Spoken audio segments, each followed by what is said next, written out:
Yes, my people, I don't come again to update our mindset. The matter when they trend for online now, for social media now the convoy went to TInubu to enter Lagos for Sallah. TInubu, that man, the convoy when they enter Lagos state for Sallah is more than 200 convoy. More than 200. Make you watch them by yourself, make you see them. We will come back, we will discuss about that. Inú bọ́ọ̀sì ló máa wà. Inú bọ́ọ̀sì ló máa wà. Inú kí ni ló wà? Inú mọ́tò ló wà. Inú mọ́tò ló wà. Mọ́tò ló wà. Mọ́tò ló wà. Mọ́tò ló wà. Mọ́tò ló wà. Jagabanu! Go there! Jagabanu! Go there! Go there! Go there! Go there! Go! Go! Go! Go! Go! Go! Go! Go! Go! Go! Go!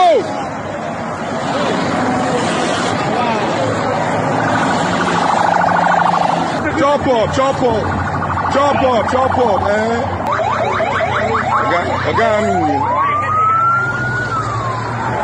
Yes, Shebuna don't watch and finish.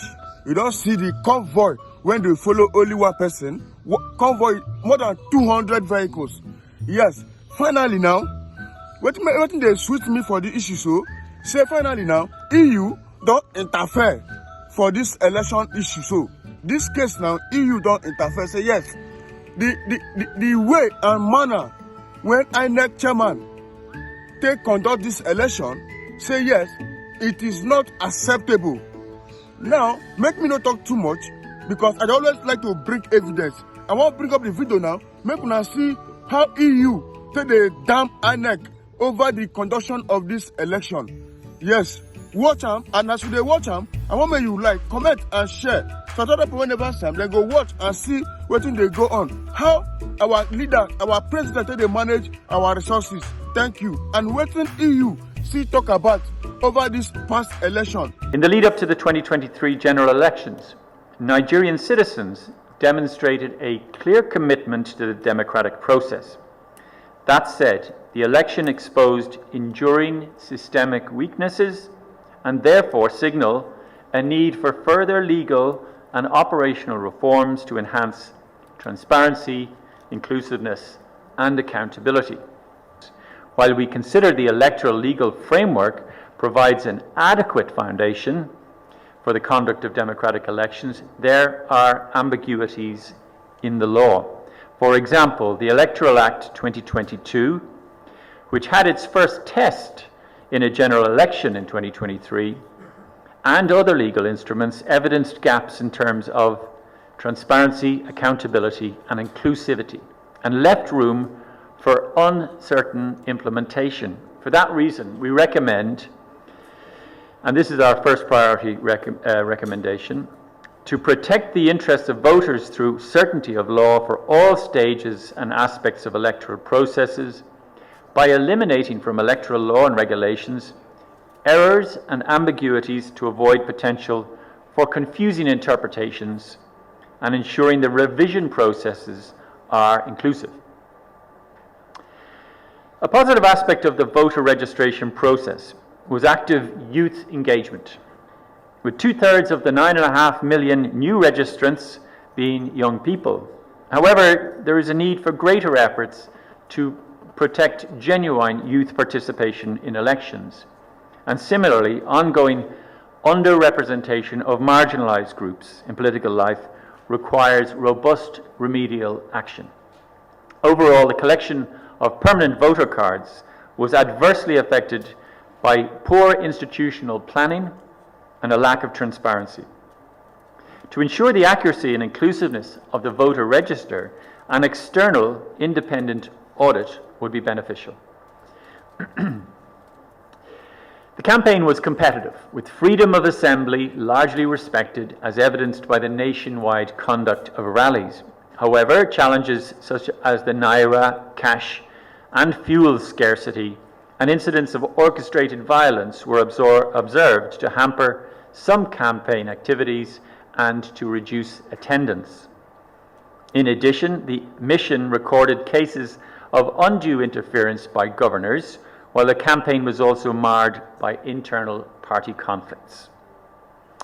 Personality Focused canvassing and misuses of incumbency by governors tilted the playing field, leading to increased polarization, driven by divisive rhetoric based on ethnicity and religion. Candidates' prospects to meaningfully campaign also were negatively impacted by a high level of disputes resulting from candidate registration. The mission noted well over 1,000 pre-election court cases, some negatively impacted or overlapped with the polls. Our mission recorded more than 100 campaign-related violent incidents, including, tragically, assassinations. These and other criminal acts obstructed the campaign, disrupted the elections, and suppressed voter participation. Weaknesses in the legal framework for these electoral offences and others, such as misuse of state resources, intimidation, and vote buying, contributed to inadequate enforcement. Key state institutions, including INEC, but also political parties, failed to tackle these problems. Coming to our second priority recommendation, we consider there is a pressing need to address impunity for electoral offences through robust, well-defined and effective interagency coordination governed by clear rules on non-partisanship, optimization of resources, delivery of effective investigation and sanctioning, and provision of regular public consolidated information on outcomes.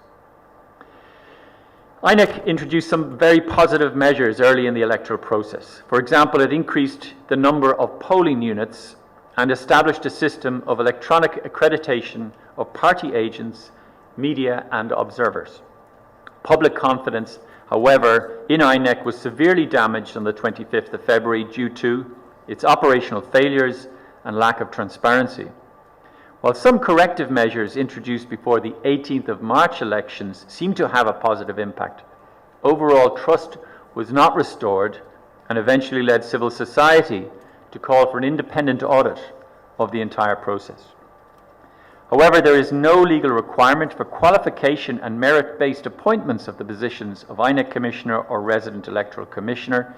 Prior to the elections, selection processes were questioned, leaving the institution vulnerable to mistrust.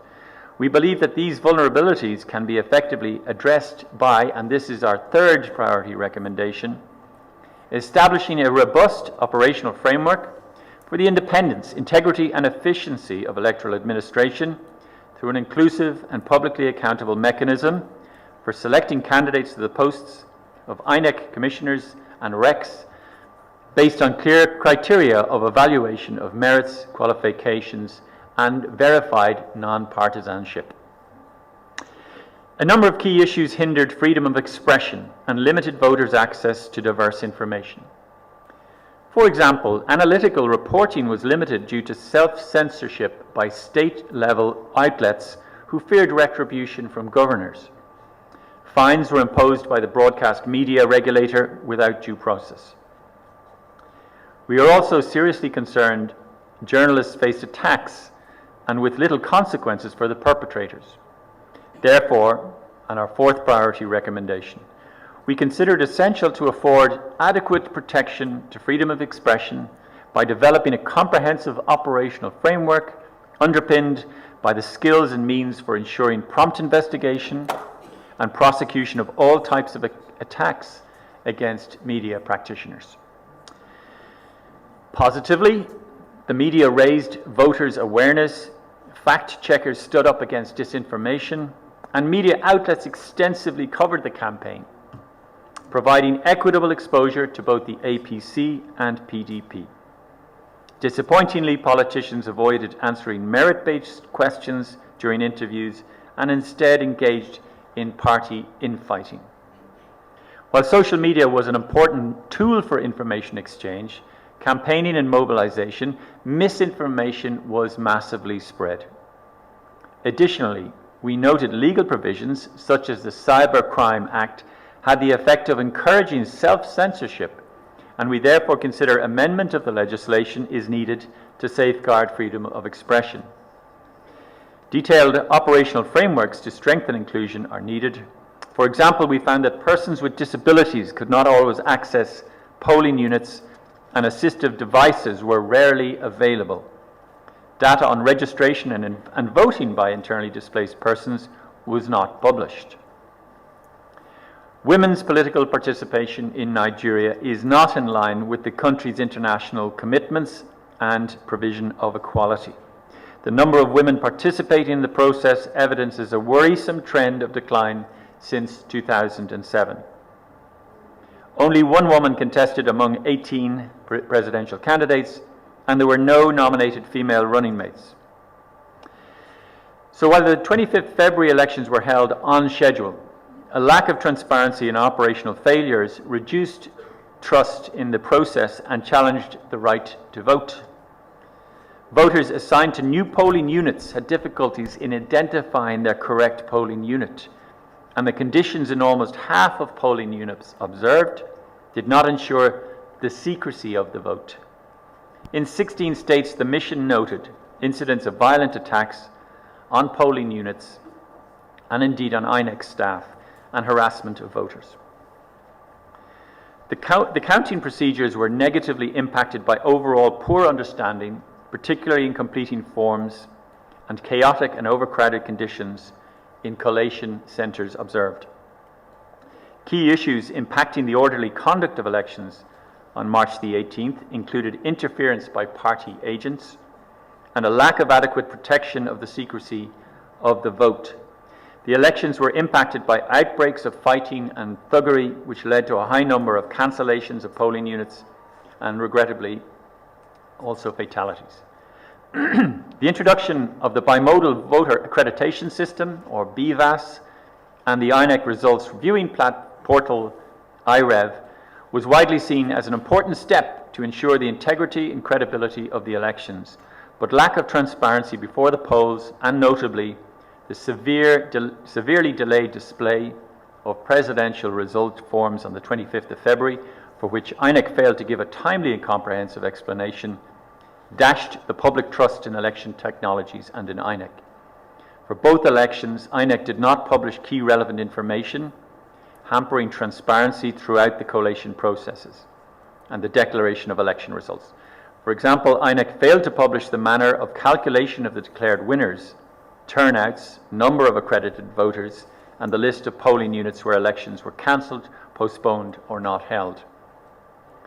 The absence of this information undermined the possibility for independent verification of the outcome and public trust. We consider it vital, and this is our final priority recommendation, to protect the free expression of the will of the voter and integrity of elections by establishing a robust, transparent, and easily verifiable results processing system with clear rules. These include uploading polling unit results from the polling unit only and in real time. At each level of collation, results forms to be uploaded in real time, and all forms to be published in an easily trackable and scrapable database format.